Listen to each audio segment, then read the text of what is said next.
पुराण का ये जो कहानी है गणेश जी का अवतरण के बारे में, इसके बारे में मन में ऐसा कुछ विचार आ रहे थे। कहानी ये है कि पार्वती नहाने गई। पार्वती ने अपने शरीर का मैल को निकाल करके उसमें एक पुतला बनाया, उसको जान दे दिया, पुत्र बना लिया। शिव जी बाहर गए थे, बाहर से जब लौट के आए, ये बालक खड़ा हुआ था ताकि पार्वती नहा रही थी। तो ये बालक ने रोका शिव जी को, ताकि पहचानता नहीं था कि पार्वती ने ही तो बनाए उनको। तो शिव जी को क्रोध आया, उन्होंने इनका सिर काट दिया। और फिर जब पार्वती को पता चला, पार्वती बड़ी दुखी हो गई, अरे मेरा पुत्र का इस तरह से वध कर दिया। फिर शिव जी ने कहा कि कौन सा प्राणी या व्यक्ति उत्तर के ओर सिर रख के सो रहा है, वो लेके आओ। जब पृथ्वी में आए, सिर्फ एक हाथी उत्तर की तरफ सिर रख के सो रहा था और कोई नहीं सो रहे थे। तो हाथी का सिर काट के लेके आए, इसमें रखा, फिर गणेश जी बन गए।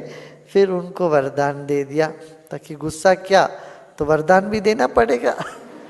तो पहले गुस्सा करके पश्चाता होने पे फिर उनको पुसलाना पड़ता है ना, तो पुसलाए, फिर बोले जब पहला पूजा तुम्ही को होगी। ये जो पुराण की जो कहानी है, उटपटांग कहानी, अटपटा सा लगता है।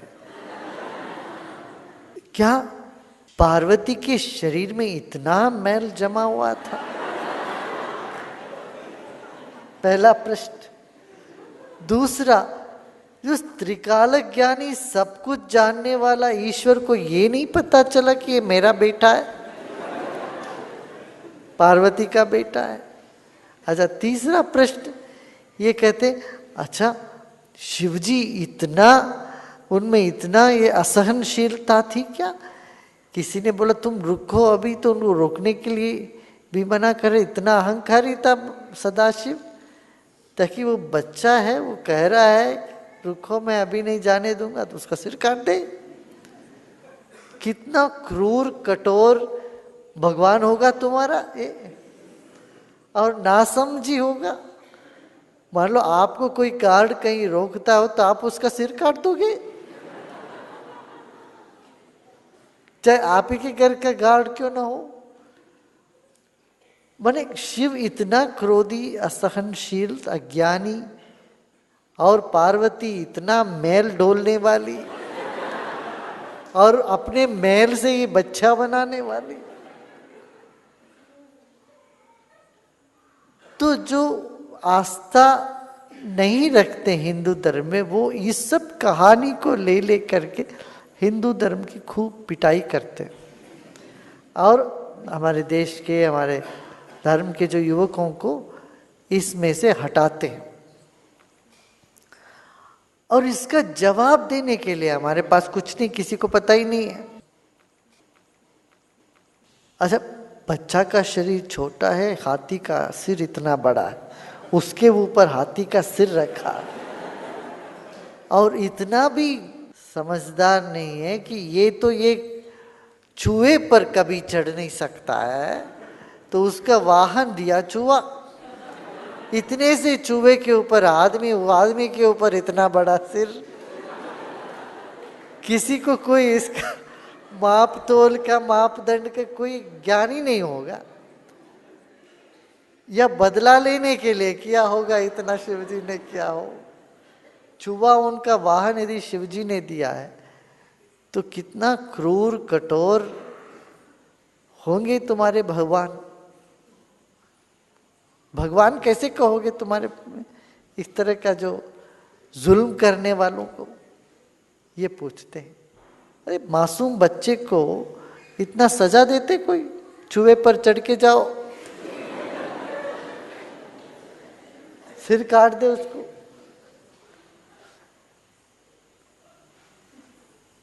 नहीं, गलत समझ है। गणेश जी की कहानी ये नहीं है। गणेश जी की कहानी ये है, पर्व। पार्वती माने जो पर्व की शक्ति, पर्व माने त्योहार, उत्सव, उत्सव में बहिर्मुख होता है व्यक्ति। जब बहिर्मुखता बढ़ जाती है तो उसमें मैल उठ के आ जाता है, उसका उससे पैदाइश होता ही तनाव। उत्सव जो बहिर्मुख हुआ उसमें क्या हुआ, राग द्वेष तनाव पैदा हो गया, मैल पैदा हो गया। और उत्सव से जो पैदा हुआ उसको वो संभाल भी नहीं पाते, इसलिए वो शक्ति शिव से अलग हुई हुई है। शिव माने शांत चेतना, शांत अंतर्मुखी चेतना। एक बहिर्मुखता के उत्सव के साथ विच्छेद हुआ तो मैल पैदा हुआ। अब वो शांत चेतना को ये शक्ति है कि इसको एक नया रूप दे दे। जिसको मैल करके देखते वो छोटा सिर था, छोटा मन था, आप उसको एक बड़ा मन दे दिया जाए। जिस ज्ञान शक्ति में कर्म शक्ति निहित है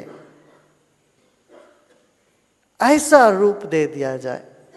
माने देखो, एक बड़ा फैक्ट्री का मालिक क्या करता है, वो खुद जाके काम नहीं करता, वो सिर्फ दस्तखत करता है। उसके ज्ञान में होने पर वो हाँ या ना बोलने से बाकी सब काम हो जाता है। फैक्ट्री का मालिक का काम यही है, वो हाँ बोलता है या ना बोलता है, अप्रूव करता है, डिसअप्रूव कर देता है, खुद नहीं काम करता। माने ज्ञान शक्ति में कर्म शक्ति उसका निहित है ना। एक फैक्ट्री का मालिक आज ऑर्डर देता है, आज आदेश देता है, इतने लाख टन तुम सामान लेके आओ, बस वो दस्तखत ही करता है, वो काम हो जाता है। तो छोटा मन में ये चीज नहीं है।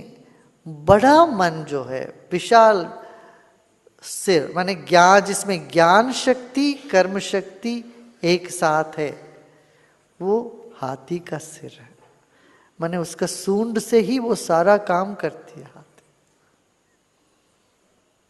उसी से सूंघती है। उसी वो एक ही प्राणी है जो अपने सूंड से ही सूंघती है और काम भी कर देते उससे, उसी से खाती है। ज्ञान और कर्म शक्ति का एक होने का प्रतीक है हाथी। तो छोटा मन को बड़ा मन से इन्होंने जोड़ दिया, छोटा मन को हटाया, छोटे दिमाग को हटाया, छोटी बुद्धि को हटा के बहुत विशाल बुद्धि, प्रकांड बुद्धि को स्थापित कर दिया। प्रकांड बुद्धि ने क्या किया, जो जो विघ्न लगा उत्सव में, जो विघ्न लगा, मैल लगा, उसको ज्ञान में परिवर्तित कर दिया। इसीलिए ज्ञान के मालिक है गणपति और विघ्न को दूर करने वाले। भाई एक झरना है, झरना के बीच में चट्टान पड़े, वो झरना वो चट्टान के ऊपर से चली जाती है और ज्यादा सुंदरता लेके आती है वो उस बहाव को, है ना। पानी के पथ पर पत्थर हो, वो पानी और सुंदर ढंग से बहने लगती है और एक मनोहर ढंग से पानी बहने लगती है। इसी तरह से जहां ज्ञान होता है वहां विघ्न नहीं होता, विघ्न दूर हो जाता है। तो ज्ञान के अधिपति, प्रज्ञा के अधिपति विघ्न को हरता है। विघ्न का महसूस करना ही अज्ञान है। जीवन में जो भी विघ्न समझते हैं हम, वो सारे विघ्न विशाल दृष्टिकोण का अभाव से होता है। एक विशाल दृष्टिकोण से देखा जाए विघ्न तो है ही नहीं। तो विघ्न विनायक, विघ्न को दूर करने वाले, विनायका, जिसका कोई नायक नहीं है, या ऐसा एक विशेष नायक जो तुम्हें दिखाता है कि कोई विघ्न ही नहीं है जीवन में। ये बताने के लिए इस तरह के एक प्रतीक के रूप में कहानी रचाया गया। ना पार्वती के शरीर में मैल रहा, ना ईश्वर इतना अज्ञानी रहे। मगर जो शिव तत्व जो है, उस शिव तत्व शांत अद्वैत आत्म तत्व में बोध का उदय होना। देखो शिव तत्व सब जगह है, सब में है, सर्वव्यापी है, मगर किसी किसी में वो बोध के रूप में प्रकट होता है। प्रकट हुआ हुआ बोध को विघ्नायक कहते, गणाधिपति कहते, गण के नायक कहते। गण माने समूह। ये सारा संसार अणु परमाणुओं का समूह है। इन सब का जो नायक है वो विनायक है। माने कोई है भी नहीं नायक, फिर भी नायक। गणाधिपति और विनायक ये दोनों विरोधात्मक शब्द है। तो गणपति माने गण के अधिपति, विनायक माने जो नायक नहीं है भी नहीं भी। इस तरह का एक विशिष्ट प्रतीक को हमारे पूर्वजों ने हमारे सामने रखा। तो गण के नायक, जो हर तरह के गण के जो नायक है, अधिपति है, गण का पति है, वो गणपति है। प्रज्ञा कारक, बुद्धिवर्धक, विघ्न विनायक, विघ्न विनाशक, ये तीनों जो है ये बोध स्वरूप जागृत आत्मशक्ति का प्रस्फुरण है, प्रकटीकरण है। शांत निष्क्रिय निश्चल निरंजन नित्य निर्द्वंद्व चेतना शिव तत्व है। वो शिव तत्व से, शिव के कुमार है, शिव से पैदा हुआ विशाल जो ज्ञान है, उसी को फिर हमारे पूर्वजों ने गणपति का तत्व के रूप में उसको पेश किया। गणपति तत्व को हमारे सामने रखा है। तो आदि शंकराचार्य ने बहुत सुंदर तरीके से गणपति का विवरण किए हैं। कहते अजम निर्विकल्पम, गणपति का कभी जन्म ही नहीं हुआ। निर्विकल्पम, इनका कोई और विकल्प नहीं है, माने इनका कोई दूसरा चॉइस ही नहीं है।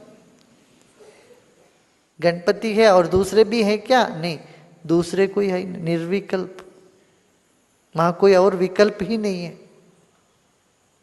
अजम निर्विकल्पम निराकारमेकम, निराकार है, उस गणपति तत्व का कोई आकार नहीं है। निराकारमेकम, एक ही है। निरानंद मानंद मद्वैत पूर्णम, आनंद से भी परे, निरानंद, आनंद भी है, आनंद है भी ना भी, अद्वैत पूर्ण, अद्वैत है और पूर्ण है। परम निर्गुणम निर्विशेषम निरीहम परब्रह्म रूपम गणेशम भजेमा। सारे गुण के जो अधिपति है वो निर्गुण है। परम निर्गुणम निर्विशेषम निरीहम, कोई विशेष नहीं है, निर्विशेष है, सब जगह मौजूद है। विशेष माने जो सब जगह नहीं है वो विशेष होते हैं, इसलिए परमात्मा को निर्विशेष कहा गया। सब जगह मौजूद है, कोई स्पेशल नहीं है, ऑर्डिनरी है, साधारण, निर्विशेष। परम निर्गुणम निर्विशेषम निरीहम परब्रह्म रूपम गणेशम भज। ऐसा परब्रह्म स्वरूप गणेश को मैं नमस्कार करता हूँ। गुणातीतमानं चिदानंद रूपम चिदाभासकम सर्वगम ज्ञानगम्यम मुनिध्येयमाकाश रूपम परेशम परब्रह्म रूपम गणेशम भजेमा। चिदाकाश स्वरूपी है, चिन्मय है, चिन्मयता है और सर्वगम ज्ञान सबके भीतर प्रकट हो सकते हैं। सर्वगम, सब जानने वाला, सबके भीतर जो है, ज्ञान के द्वारा बोध के रूप में जिनके भीतर प्रकट होते हैं वह है। और मुनि ध्येय माँ का, जो मुनि लोग, ध्यानी लोग बैठ के जब ध्यान करते हैं, उनके भीतर जो आकाश रूपी तत्व है वही श्री गणपति। मुनि ध्येयम आकाश रूपम परेशम। तुम्हारा रूप कैसा है? मुनि जब ध्यान करते हैं, उनका जो ध्येय है आकाश रूपी, उस रूप के हो तुम। ऐसे परब्रह्म स्वरूपी गणेश को मैं नमस्कार करता हूं। जगत कारणम कारण ज्ञान रूपम, जिससे सारा सृष्टि हुई है, इस जगत का कारण है, कारण रूपी ज्ञान है। सुराधिम सुखादिम गुणेशम गणेशम। सुरादि सब सद्गुण के आदि है, यहां से सारे सद्गुण निकलते हैं। और सुख, सब तरह का सुख गणेश से ही निकले, और कोई चारा ही नहीं। सुखादिम, सुख के आदि है। सुरादिम सुखादिम गुणेशम गणेशम, सारे गुण के अधिपति है, सारे गणों के अधिपति है। ये दुनिया गणों का समूह है। जो शक्ति परमात्मा का, परमात्मा परब्रह्म शक्ति सब में व्यापित है, वही है। जगद्व्यापिनम विश्ववन्द्यम सुरेशम परब्रह्म रूपम गणेशम भजे। एक जगह नहीं, जगत व्यापी है, ये सारे संसार में सब जगह व्याप्त जो तत्व है वही गणेश तत्व है। ऐसे गणेश तत्व को मैं प्रणाम करता हूं।